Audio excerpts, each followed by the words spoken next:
ಇಂಡಿಯಿಂದ ಕಾಂಗ್ರೆಸ್ ಹೊರಬಂದಿಲ್ಲ ಅಂತ ಹೇಳಿ ಪ್ರಹ್ಲಾದ್ ಜೋಶಿ ಇಲ್ಲಿ ಹೇಳಿಕೆಯನ್ನ ಕೊಟ್ಟಿದ್ದಾರೆ. ಹೌದು, ಇಂಡಿಯಿಂದ ಕಾಂಗ್ರೆಸ್ ಹೊರಬಂದಿಲ್ಲ, ಇಂಡಿನೇ ಹೊರ ಹಾಕಿದೆ. ಉಳಿದ ಇಂಡಿಗಳು ಕೂಡಿ ಇವರ ಕೈಯಲ್ಲಿ ಗಿಂಡಿ ಕೊಟ್ಟು ಕಳಿಸಿವೆ ಅಂತ ಹೇಳಿ ಇಲ್ಲಿ ಜೋಶಿ ವ್ಯಂಗ್ಯವನ್ನ ಮಾಡಿದ್ದಾರೆ.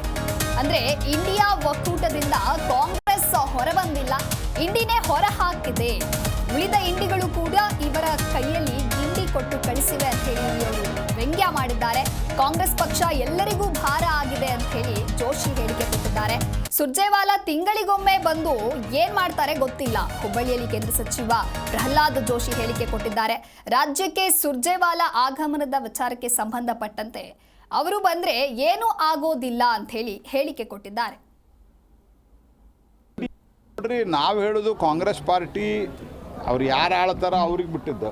ಆದರೆ 5 ವರ್ಷ ಅವ್ರಿಗೆ ಅಧಿಕಾರ ಕೊಟ್ಟರೆ ಸರಿಯಾಗಿ ಜನಪರವಾದಂಥ ಆಡಳಿತವನ್ನು ನಡೆಸ್ತಾರೆ. ಹೊರಗೆ ಕಾಂಗ್ರೆಸ್ ಎಲ್ಲ ಕಡೆ ಬರ್ತಾ ಇದೆ. ಅಲ್ಲಿ ಇಂಡಿಯಿಂದ ಕಾಂಗ್ರೆಸ್ ಹೊರಗೆ ಬಂದಿಲ್ಲ.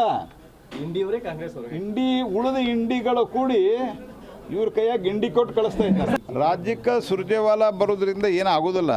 ಅವರು 6 ತಿಂಗಳಿಗೊಮ್ಮೆ ಬಂದು ಏನು ಮಾಡ್ತಾರೆ ನಂಗೆ ಗೊತ್ತಿಲ್ಲ. ನಾನು ಅದನ್ನ ಈಗ ಭಾಳ ಓಪನ್ ಆಗಿ ಹೇಳಲಿಕ್ಕೆ ಹೋಗೋದಿಲ್ಲ. ಈ ರೀತಿ ಆದಾಗ ಬರ್ತಾರೆ, ಅವ್ರದ್ದು ನಡೀತದೆ ರೋಜಿ ರೋಟಿ. ನೋಡ್ರಿ, ನಾವು ಹೇಳೋದು ಕಾಂಗ್ರೆಸ್ ಪಾರ್ಟಿ ಅವ್ರು ಯಾರು ಆಳ್ತಾರ ಅವ್ರಿಗೆ ಬಿಟ್ಟಿದ್ದು. ಆದರೆ 5 ವರ್ಷ ಅವ್ರಿಗೆ ಅಧಿಕಾರ ಕೊಟ್ಟರೆ ಸರಿಯಾಗಿ ಜನಪರವಾದಂಥ ಆಡಳಿತವನ್ನು ನಡೆಸ್ತಾರೆ. ಜಿ ಕನ್ನಡ ನ್ಯೂಸ್ ಈಗ ನಿಮ್ಮ ಮನೆಯಲ್ಲೇ ನೋಡಿ. ಎಲ್ಲ ಕೇಬಲ್ಗಳಲ್ಲಿ ಈಗ ಲಭ್ಯ. Sun Direct 292, Jio TV 1334, U digital 162, City Cable 51, GTPL 17, Abhishek cables 821, Rock Line telecommunication 51, Shri Basaveshwara number 60, Vinayaka digital number 53, in digital number 896ರಲ್ಲಿ.